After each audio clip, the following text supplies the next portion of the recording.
Assalamualaikum warahmatullahi wabarakatuh. My name is Siti Sulfia with ID number A12122192. Okay, in this video I will explain all of the material about semantics and pragmatics. Okay, in the first slide I will explain about what is semantics. Semantics is a branch of linguistics that focuses on meaning. In simple terms, it studies how words, phrase, and sentence create meaning. We often use words without thinking twice, but behind every word is much deeper and complex meaning. Now, let's look at the relationship between semantics and pragmatics. While semantics deals with the meaning contained in the language itself, pragmatics studies how context influences that meaning. For example, the same sentence can have different meanings depending on the situation in which it is spoken. Okay, in the next slide, we will explain about semantics versus pragmatics. Now, let's explore the difference between semantics and pragmatics more deeply. Semantics focus on the literal meaning of language. This is the meaning we can find in a dictionary. For example, when we talk about the word apple, we refer to the breed that we all know. This meaning is fixed and does not change regardless of context or situation. On the other hand, we have pragmatics, which relates the meaning produced by the speaker in a specific context. Let's look at the same example. When someone says apple in a supermarket, we are not just thinking about the fruit.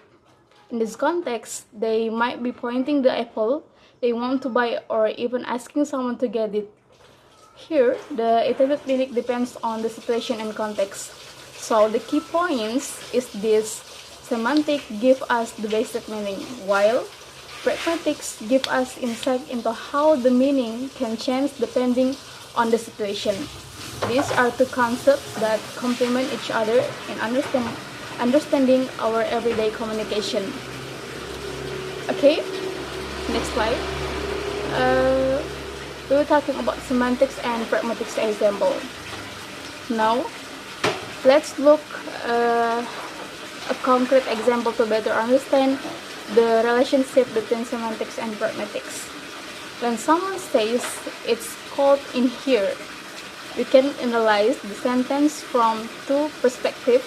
From a semantics viewpoint, we understand that the sentence refers to a low temperature in the room. This is a clear and direct literal meaning.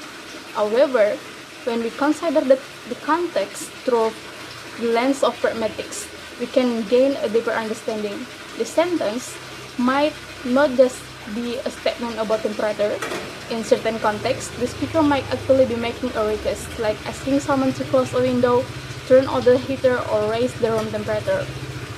So, while the literal meaning is about temperature, the intended meaning can be much more. This shows how important context is in understanding communication. Another example: can you pass the salt? When someone says, "Can you pass the salt?" from a semantics perspective, we understand that this sentence is a question about someone's ability to hand over the salt. The literal meaning is asking if the person can perform that action. However, if we look from the pragmatics perspective, we can see that the speaker might not just be asking about ability. In the inner context, the statement often serves as a request. The speaker wants the other person to pass the salt, not just to ask if they can do it. And the next slide, I will explain about the definition of semantics and pragmatics. So let's continue by clearly defining semantics and pragmatics. Semantics is the study of the meaning of words, phrase, and sentence in language. It includes understanding how words create stable and consistent meaning. On the other hand, pragmatics is the study of how context influences meaning. It looks at how situation, tone of voice, and other factors affect how we understand speech. So, semantic focus on the meanings contained in the language, while pragmatics consider how those meanings can change depending on context. Okay, and the next slide, I will explain about study meaning. Next, we will look at three important aspects of study meaning. The first is word meaning. This is the meaning of words themselves. For example, how we understand the word car or house. The second is sentence meaning. This refers to the meaning generated by the combination of words in a sentence. For instance, the sentence "the cat is sleeping on the sofa" has a more complex meaning than just its words.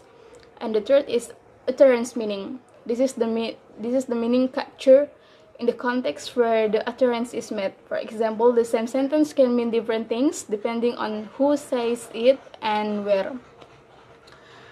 And the next slide is adjective meaning. Now, let's see how the meaning of adjectives can be explained. The first is we talk about synonyms. Adjective with the same meaning like big and large. Big and large. And second is complementary. Adjectives that complement each other like alive and dead.